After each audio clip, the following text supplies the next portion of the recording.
کیونکہ دونوں طرف سے لوگ جذباتی ہوتے ہیں اور کراؤڈ بھی اس میں بڑا سپورٹ کرتے ہیں. لیکن اس میں پرابلم یہ ہے کہ کرکٹ جو کہ دوستی بڑھاتی ہے, جو تعلقات کو فروغ دیتی ہے, لیکن اس کے اندر انڈیا کی جو سیاست ہے وہ آڑے آ رہی ہے.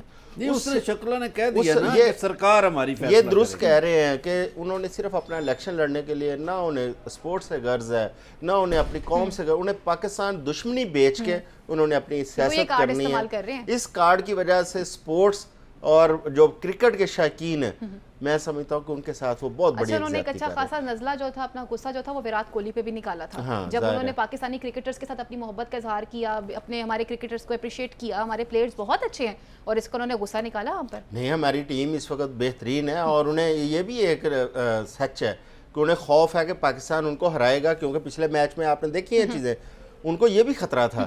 لیکن وہ انہوں نے, ظاہر ہے گورنمنٹ ان کی جو ہے وہ ساری اپنی سیاست کو مد نظر رکھ کے سپورٹ, ایون کہ وہ کبڈی کے کھلاڑیوں کو پاکستان نہیں آنے دیا تھا انہوں نے, یہ پچھلے دنوں کا واقعہ ہے. تو وہ کہاں موقع دیں گے کہ وہ پاکستان اور انڈیا کے عوام کی آپس میں کوئی دوستی یا تعلقات ہو. آپ نے بات بالکل درست کی, اور اگر بات آتی ہے انڈیا پاکستان کی دوستی کے حوالے سے تو اس بات پہ کوئی شک نہیں ہے, پاکستان نے ہمیشہ سے پہل کی ہے. ہم ہمیشہ امن کی بات کرتے ہیں, محبت کی بات کرتے ہیں, بھائی چارے کی بات کرتے ہیں. نجم سیٹھی صاحب نے بڑی خوب بات کی, انہوں نے کہا کہ جی دیکھیں انڈیا پہلے سے جانتا ہے کہ وہ میچ ہار سکتا ہے, اس لیے بار بار وینیو چینج کیے جا رہے ہیں اور ایسی جگہ کو سلیکٹ کیا جا رہا ہے جہاں پر آلریڈی محکمہ موسمیات نے بتا دیا ہے کہ یہاں پر بارشیں ہوں گی. میرے پروگرام کا وقت یہیں پر ختم ہوا چلتا ہے. اپنی میزبان فائزہ بخاری کو, میرے معزز پینل کو اجازت دیجیے. اللہ نگہبان. پاکستان زندہ باد.